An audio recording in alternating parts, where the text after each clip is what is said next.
The beach house my parents bought me was given by my wife to her assistant to live in. Ethan Hayes posted a 9-photo grid from a pool party on his social media feed, complete with location tag, "Thanks to the president for the luxurious villa." I'll definitely keep striving in the photos sent by the housekeeper. The courtyard sculpture was smashed, and the flowers I planted were all dug up. I immediately forwarded the photos to Victoria Bellwether. "What is the meaning of this, Miss Bellwether? Why is someone else in my villa?"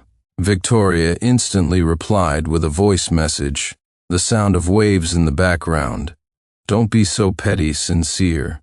We have plenty of places to live. I want him out of there within 3 hours and the villa restored to its original state." Victoria read the message but didn't reply. 5 minutes later, I auctioned off the villa for $1. Her antique collection was smashed to smithereens by me. Since someone wouldn't listen, I didn't mind teaching her a lesson on how to behave. Chapter 1. Just as I put down my phone, it rang again. It was Victoria Bellwether, who had just left my message on read. "Sincere Clark, what on earth did you do? Why was Ethan Hayes thrown out by security?" Victoria's voice was laced with obvious anger. My tone was calm. "That villa was mine. I just sold it. The new owner's only condition was to clear out everyone and everything inside within the hour." There was silence on the other end for a few seconds. "Sincere, have you misunderstood something? There's nothing going on between Ethan Hayes and me. He's just my assistant." Victoria's tone softened. "Don't you think you're being a bit too aggressive and overly sensitive?" I couldn't help but laugh. "Victoria Bellwether, it's clearly you who doesn't know how to maintain boundaries, how to conduct yourself properly. How can you turn around and accuse me?" Victoria didn't respond to the question, skillfully changing the subject. "Sincere, you own so many other villas. Leaving them empty is a waste.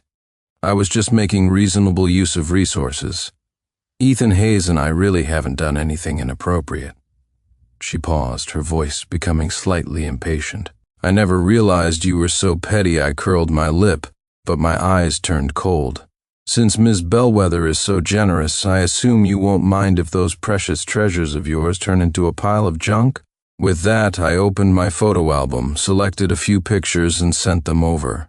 The photos showed Victoria's cherished antique collection, accumulated over many years, smashed into tiny pieces scattered across the floor. The line went quiet for several seconds. "Sincere Clark." She enunciated my full name syllable by syllable. I knew this was a sign of her extreme fury, but I didn't care. "Victoria Bellwether, you saw the photos, didn't you? This is the price for trying to test my limits. If you dare to cross the line like this again, you'll lose far more than just these worthless trinkets." I hung up immediately, giving her no chance to argue back. In the years since our wedding, we rarely had heated arguments. But that didn't mean I would back down out of fear of conflict. Once boundaries in a marriage start to recede, it only invites the other party to push further. Besides, this marriage didn't begin out of pure love in the first place. The Bellwether family was desperate to break into the elite circles of high society back then, and needed the Clark family's influence, which led to this business alliance. When we first met, Victoria Bellwether showed her meticulousness and gentleness. She was also beautiful and handled business matters thoughtfully and appropriately. At the time, I thought perhaps sharing a life with someone like her wouldn't be so bad, so I didn't object to the family arrangement. Fortunately, as we spent time together after marriage, feelings grew between us. She and I shared some truly sweet moments and were once seen by the outside world as a perfect match, a power couple. However, at every stage, I clearly understood that I always came first. Later, the passion faded, and life settled into a stable routine. I buried myself in work, and she focused on her career. I could understand and accept that all relationships eventually mellow or even dissipate, but I would never allow the reason for that dissipation to be the intrusion of a third party. Ever since I was young, the thing I detested most was other people touching my things. If an object got dirty, I'd throw it away without hesitation. If a person became tainted, the method of disposal was the same. Chapter 2. Victoria Bellwether didn't contact me again.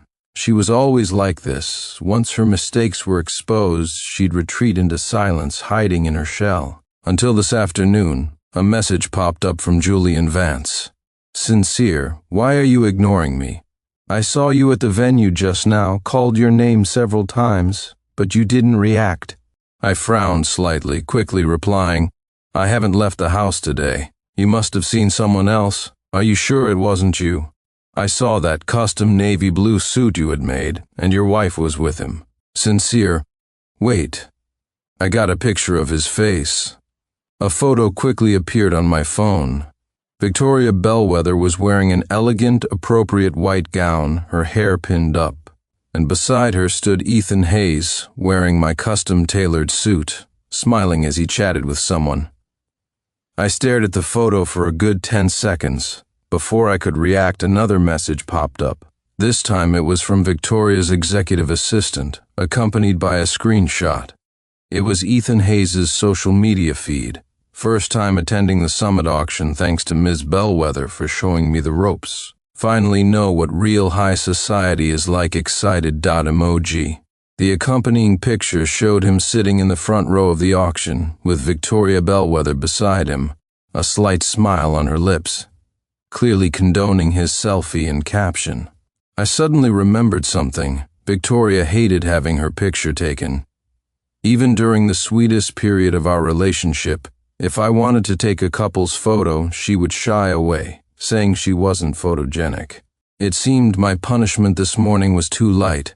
Not only did she dare bring another man to the most exclusive auction in high society circles, but she even let him wear my suit and allowed him to post a picture together on social media to show off.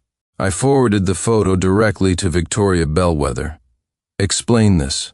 Why is he wearing my suit?" The message showed as read, but there was no reply. A few minutes later, I took a photo and sent it to her. Julian's message popped up immediately after. "Sincere, what did you send Ms. Bellwether?" She just suddenly stood up and rushed out. Ethan Hayes couldn't even hold her back. I didn't reply to him because Victoria's call was already coming through. In the photo I sent, I was sitting by the fireplace, holding a small, exquisitely crafted wooden box. The surface of the box was spotless, clearly wiped and maintained often. "Sincere, put that down." Victoria's voice trembled slightly, tinged with obvious panic and anger. "What do you think you're doing?" Inside the wooden box were some carefully preserved items, a few yellowed photographs, a bracelet, and a delicate brooch. The boy in the photos had a bright, radiant smile. This was Victoria Bellwether's white moonlight, her first love who had supposedly died from illness. The Bellwether family had mentioned it unintentionally once. I suddenly understood the reason for all of Victoria's recent abnormal behavior. Ethan Hayes bore a 7 or 8/10 resemblance to her white moonlight. "Sincere, don't touch those things." Victoria's voice was almost pleading, laced with tears. "Victoria Bellwether, you know I've always hated people touching my things. Just like how you feel right now. Now immediately have Ethan Hayes take off that suit. There are lounges at the auction house, make him change." Silence hung on the line for a few seconds. "Sincere, don't you only wear those suits once anyway?" Victoria softened her tone. "What's the big deal if he wears clothes you're discarding?" I chuckled softly, but my voice grew colder. "Victoria Bellwether, my things, even if I discard them, are not for others to touch. You have two choices now. Either make Ethan Hayes take off that suit before the auction starts, or—" I shook the box in my hand, the items inside rattling faintly. "Face the consequences." With that, I hung up. Chapter 3. Over the next while, messages from Julian kept popping up. "Sincere, what did you say to her just now? Your Ms. Bellwether rushed back in, white as a sheet, didn't say a word, just dragged Ethan Hayes out. Wait, they're back, my God. What is going on? Is Ethan Hayes wearing a security guard's uniform?" My lips curved upwards. This outcome was even better than I'd anticipated. "Sincere, Ethan Hayes' expression, oh my God, it's priceless. Everyone's looking at them and whispering. I'm getting second-hand embarrassment just watching. Julian, take a few pictures for me." Julian quickly sent several photos. In them, Victoria Bellwether sat rigidly, expressionless. Ethan Hayes, however, was wearing an ill-fitting black uniform, his carefully styled hair completely messed up, eyes red and swollen. This auction has extremely high entry requirements. You can't leave midway. This kid has to sit through the entire event dressed as a security guard. Julian's tone dripped with schadenfreude. Your wife looks livid. Sincere, this move was brilliant. And Ethan Hayes, who did he think he was messing with? Daring to provoke you. He probably won't even know what hit him in the end. After the auction ended, Julian sent another message. When they left, your wife's face was practically purple with rage. Ethan Hayes kept his head down like a frightened quail, wishing the ground would swallow him whole. Julian sent a new photo. The navy blue suit was now discarded in a trash can. Sincere got the shot. I immediately posted the photo to my social media feed with a simple caption, "Trash belongs in the trash can." Within 5 minutes, the likes surpassed 100. Anyone astute could see that the suit in the trash can was the exact one Ethan Hayes had flaunted on his feed. My meaning was unmistakable. Sincere, Ms. Bellwether lost a lot of face today. Won't she blow up at you when she gets home? I replied casually, don't worry. Even if you gave her 10 times the nerve, she wouldn't dare. That evening, when Victoria Bellwether returned home, the atmosphere was thick with tension. She walked up to me. Sincere Clark, where are my things? She asked, her voice hoarse, eyes slightly red. I just stared at her silently, saying nothing. Victoria struggled to control her emotions. Sincere, I admit my actions today were inappropriate. I didn't consider your feelings. It was my mistake. But I did as you asked. I lost face in front of everyone. Can we please stop this fighting? Just give me back my things. She spoke softly, looking at me almost pleadingly. I raised an eyebrow. Victoria Bellwether, you lost face because of your own improper actions, not because of me. Aren't you going to explain what happened today? Victoria avoided my gaze. We have a purely professional relationship. I was just rewarding Ethan Hayes for doing a good job. I scoffed, pressing closer. Victoria Bellwether, there are so many ways to reward someone. Why did you choose the worst possible one? A luxury villa, a prestigious auction, a ridiculously expensive suit. To an ordinary person, you know exactly what these things symbolize. You wouldn't even take the couple's photo I asked for, yet you were willing to be pictured with him. Every time you indulge him, you're sending him a positive signal. That's why he's become increasingly brazen, even daring to provoke me. Besides, is his inadequate work performance truly deserving of your rewards? Victoria lowered her head, remaining silent. Your favoritism towards him is just because he strongly resembles your white moonlight, isn't it? I bluntly exposed her thoughts. A substitute is still just a substitute. He can never become the person in your heart. Victoria Bellwether, you need to distinguish between them. Her breathing grew heavier, still silent, tears streaming down her face. I took the small wooden box from behind my back and handed it to her, my tone softening slightly. Victoria, I understand your attachment to him, and I never intended to destroy the precious memory between you two. But I hope you won't destroy what's precious between us either. What happened today was the first time, and it must be the last. Victoria took the small wooden box, set it aside, then suddenly threw herself at me, hugging me tightly.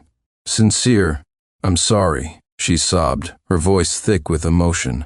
I truly know I was wrong. There's really nothing else between Ethan Hayes and me. I'll definitely keep my distance from him from now on. Something like today will absolutely never happen again. Please don't be angry anymore, okay? She lifted her tear-streaked face, her eyes red and swollen. Her voice held a plea, her arms wrapped tightly around my waist. I sighed softly, ultimately choosing to yield. Then I lowered my head and bit her lip hard.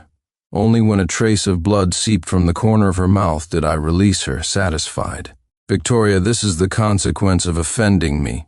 Remember, there must never be a next time. Okay. Victoria showed no impatience, nestling obediently in my arms. I swept her up into my arms and carried her into the bedroom. Chapter 4. After a night of candid intimacy, most of my displeasure had dissipated. The next day, the auction incident and my pointed social media post made Ethan Hayes the laughingstock of the entire company.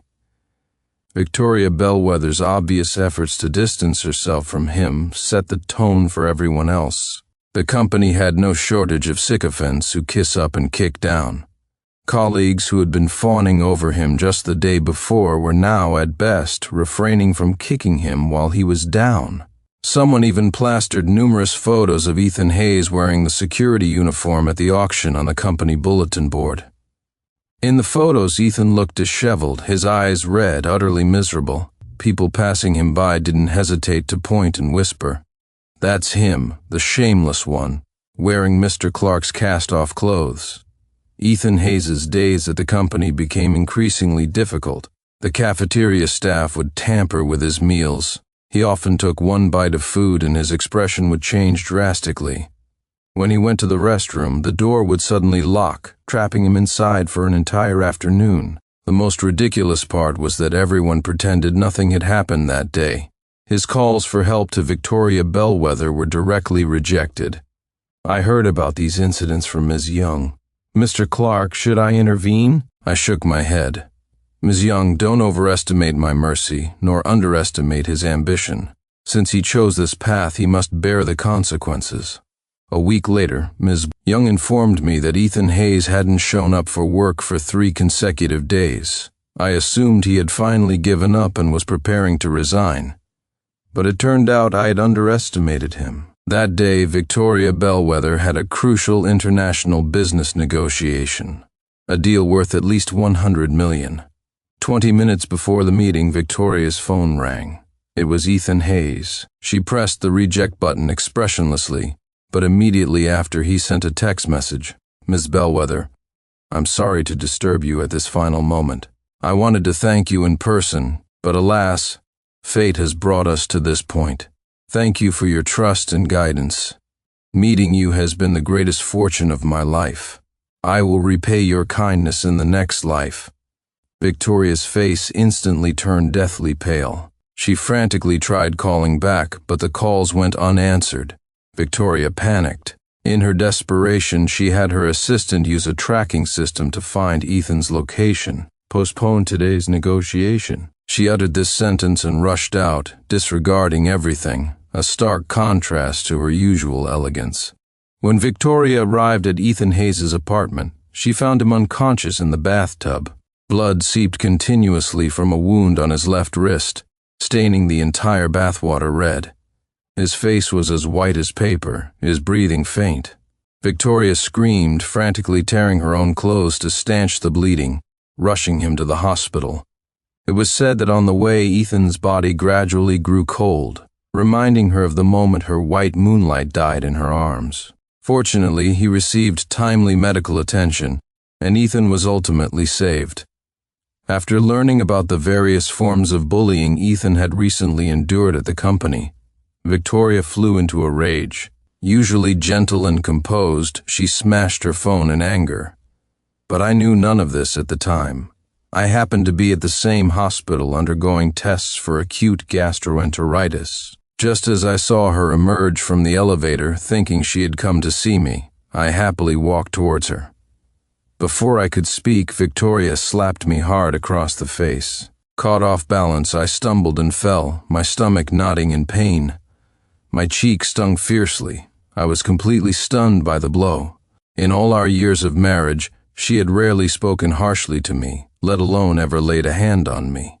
"Sincere Clark, how could you be so despicable, so disgusting?" Victoria looked down at me, her eyes blazing with anger and revulsion. "I already kept my distance from Ethan Hayes as you demanded. Do you have to drive him to his death before you're satisfied?" I looked at her, bewildered. "He's lying in the emergency room right now, and you come over here smiling. What are you trying to do? Are you going to push him to suicide again? How could I have married such a despicable, shameless lowlife like you?" I clutched the test results in my hand, wanting to explain, but she didn't spare another glance at me curled up on the floor, simply turned and walked away. Watching her receding back, I managed to piece together the situation from the curses Victoria had hurled at me. Ethan Hayes had attempted suicide, and Victoria thought I had driven him to it.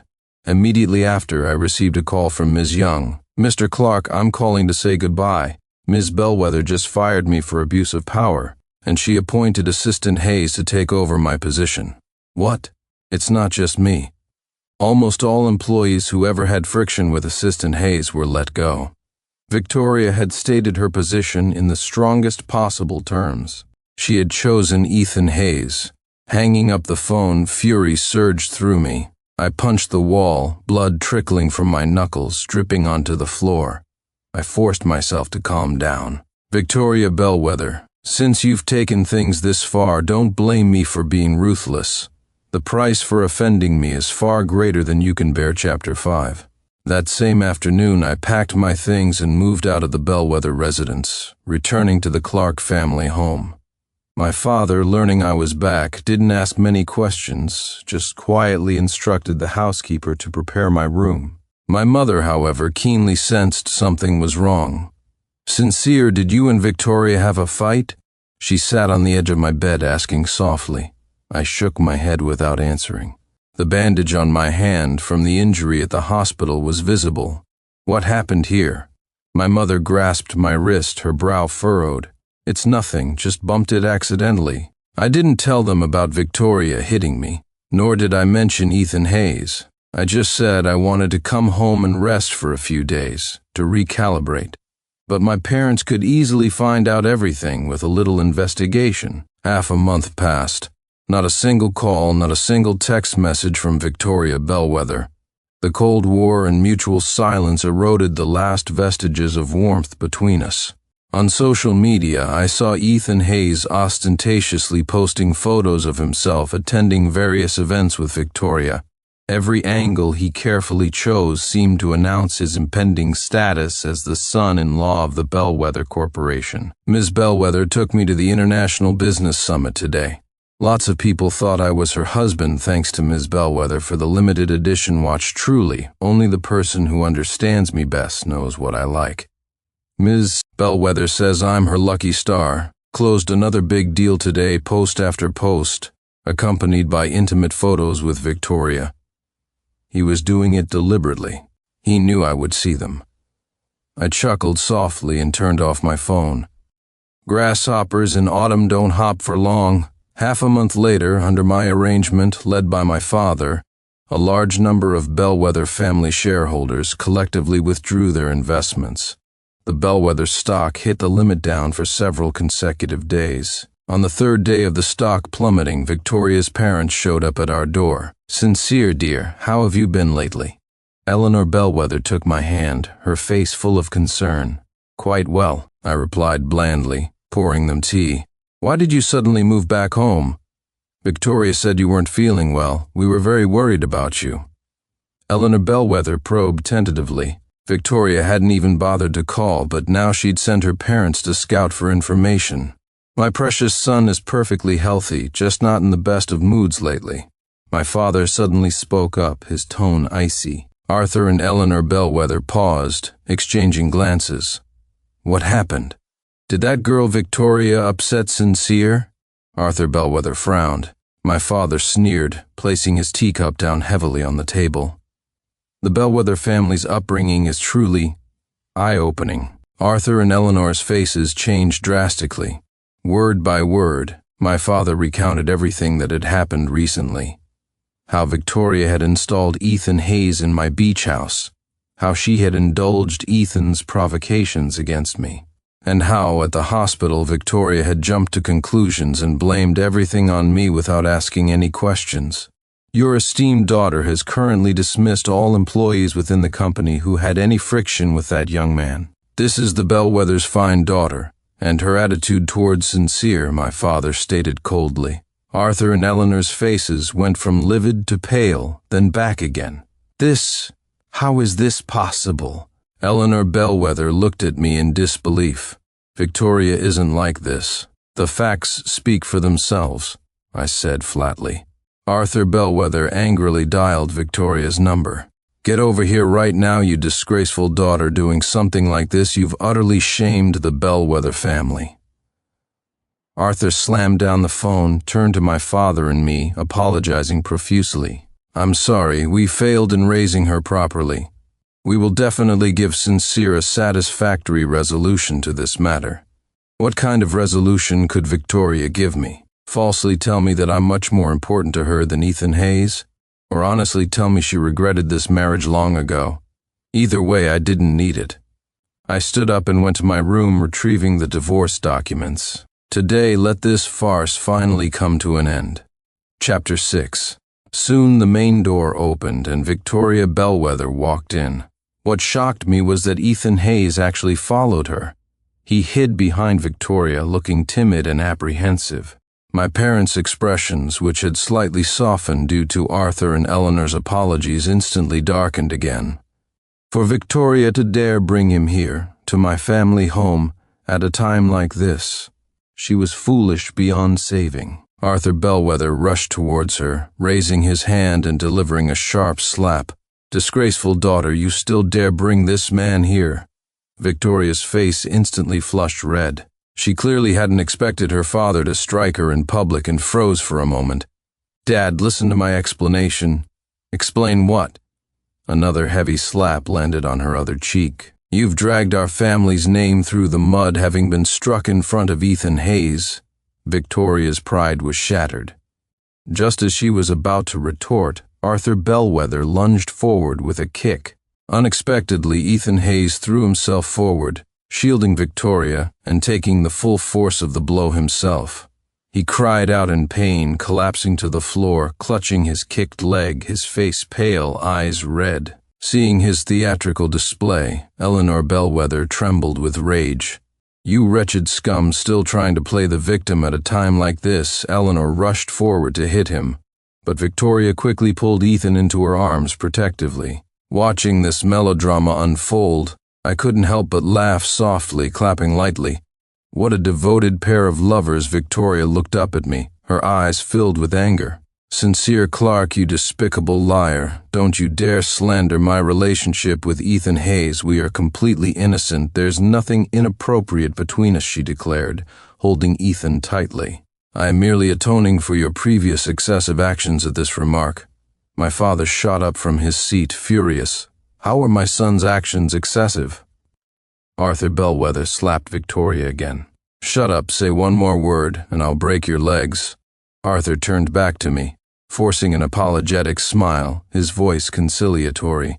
"Sincere, we will definitely give you a satisfactory resolution to this matter." I stood up, surveyed the room, my gaze finally resting on Victoria. Since both sets of parents are present today, and everyone has seen Victoria Bellwether's choice, there's no point in continuing this marriage.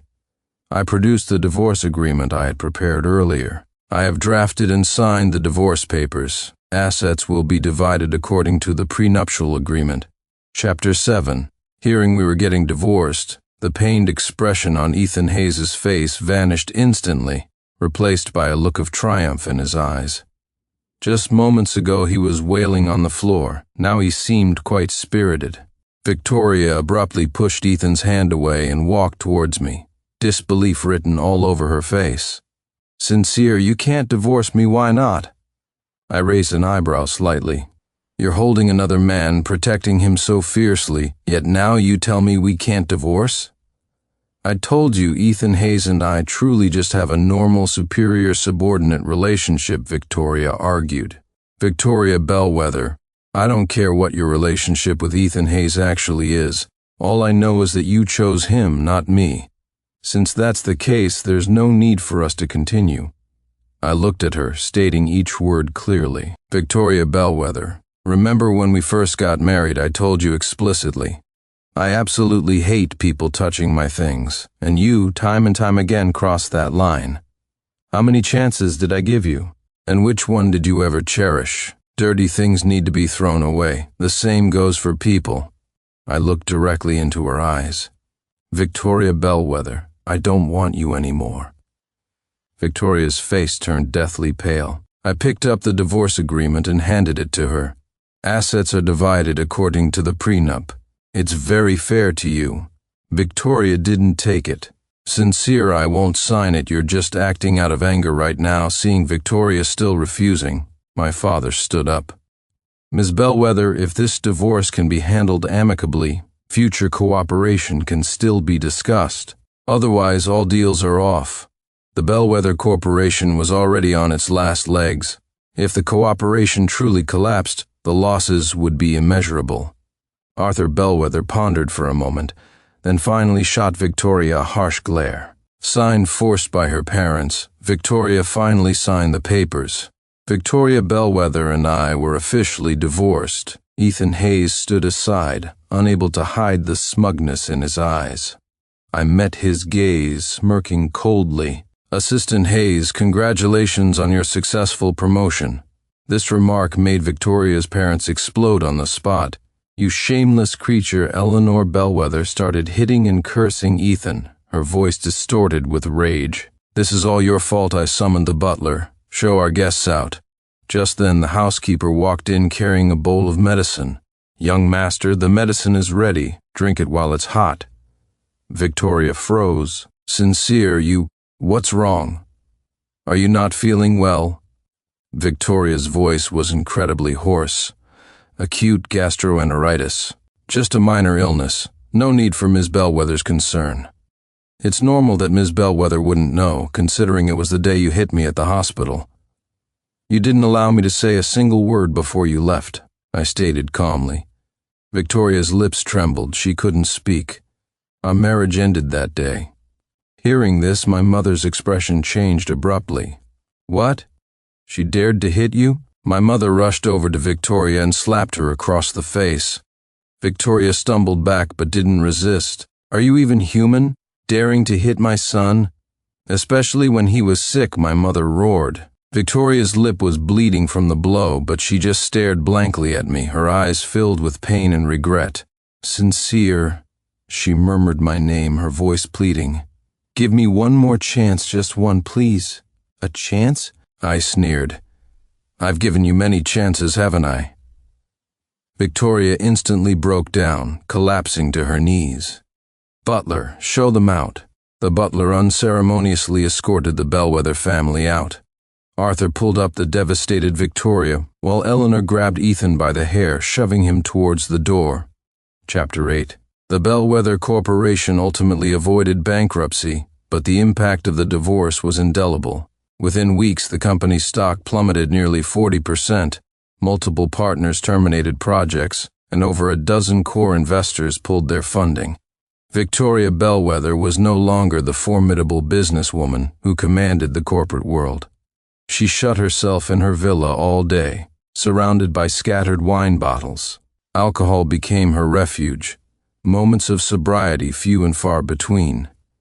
Ethan Hayes, unwilling to give up the opportunity he had painstakingly gained, came to the villa every day to care for her. He tidied the rooms, brewed hangover remedies for her, and even carefully cleaned up after her when she was blackout drunk. "Ms. Bellwether, drink some water," Ethan offered, holding a glass. Victoria lifted her bloodshot eyes, her gaze focusing for a moment before clouding over again. "Lawrence, is that you? Are you back?" She reached out, touching Ethan's cheek. Ethan froze. This was the 17th time. 17 times Victoria had mistaken him for her deceased White Moonlight. "I'm not Lawrence, I'm Ethan Hayes. Ethan Hayes." He forced down the bitterness in his heart, reminding her repeatedly. Victoria seemed not to hear, muttering to herself, "Lawrence, don't leave again this time, okay?" Enough. Ethan slapped Victoria's hand away, slamming the water glass onto the floor, shattering it. The sound startled Victoria, who looked at him in confusion. "I was such a fool," Ethan's voice trembled. "How could I fall in love with someone like you? You only ever saw me as a substitute. You deserve this. This is all your own doing." Ethan finally erupted, the long-suppressed resentment and jealousy pouring out. "You had a husband you didn't cherish, and now that you've ended up like this, you're still thinking about your damn White Moonlight." Victoria's eyes suddenly cleared. the haze of drunkenness largely dissipating. For the first time in days, she was fully lucid. "Ethan Hayes, I forbid you to speak of him like that. Get out." Ethan let out a cold laugh. "Still protecting him at a time like this? Do you know he's not even dead?" Victoria froze completely. "What nonsense are you talking?" "Nonsense? Let me tell you, he never died. He took your parents' money and faked his death and left instructions for you to keep supporting his real girlfriend's company." Ethan screamed hysterically. Victoria lunged, grabbing his throat and pinning him against the wall. "Shut up," he struggled, his face turning purple. Victoria released her grip. Ethan collapsed to the floor, gasping for air. "How do you think I knew all those details about you two? He came to me. He decided your support for his girlfriend wasn't enough. He wanted more, so he found me, helped me climb the ladder to gain more benefits." Victoria's face was deathly pale, her body swaying. "Impossible. Lawrence is dead?" Ethan laughed mockingly. "Go ask your parents. Ask them if they ever gave Lawrence Ashworth $50 million after making a call to confirm." Victoria slumped to the floor. The call was brief, but enough to shatter her. Her father's silence had been too long, his denial too weak. I actually hurt Sincere. For two such despicable men," she murmured to herself, her voice broken. Ethan watched her break down, laughing loudly. "Victoria Bellwether, don't blame anyone else. You pushed away the person who loved you most with your own hands." Victoria snapped her head up. "Get out and never let me see you again." Victoria returned to the company. She called an emergency board meeting, decisively cutting ties with several problematic partners. 3 days later, the once thriving Kerr Tech declared bankruptcy. Its founder, Jasmine Kerr, was taken away by the police for investigation into suspected financial fraud. This company was the one founded by Lawrence's girlfriend, the enterprise Victoria had been secretly supporting. Meanwhile, Ethan Hayes received a text from an unknown number. "I know you betrayed me." As night fell, Ethan quickened his pace, feeling persistently that someone was following him. He turned into a small alley, intending to take a shortcut home. The next morning, the front page of the newspaper carried a story. 2 male bodies were discovered in a small alley. Police preliminarily determined it was a case of mutual homicide. Victoria looked at the newspaper, her gaze falling on the 2 names: Ethan Hayes, Lawrence Ashworth. Chapter 9. After the Bellwether family regained some stability, Victoria Bellwether began preparing various stomach-soothing meals. She delivered them to my office every day. Exquisite lunchboxes, opening to reveal carefully arranged dishes, light, nutritious, and visually appealing. Occasionally there were small gifts too: ties, fountain pens, cufflinks. None were cheap, they were clearly chosen with care. I returned everything. Along with the lunchboxes, I had my secretary send them back. She started waiting for me downstairs at the company building, rain or shine, sometimes holding flowers, sometimes carrying a cake, a cautious smile on her face. I ignored her, walking past as if she were a stranger, until one day, she blocked my car on my way home. She rushed out recklessly and knelt on the ground. The rain quickly soaked her dress, her hair plastered wetly to her cheeks. "Sincere, please, forgive me just this once." Her voice was tearful, trembling. I sat in the car, watching her through the window. "Victoria Bellwether, have you caused enough trouble?" My voice was calm, devoid of any emotion.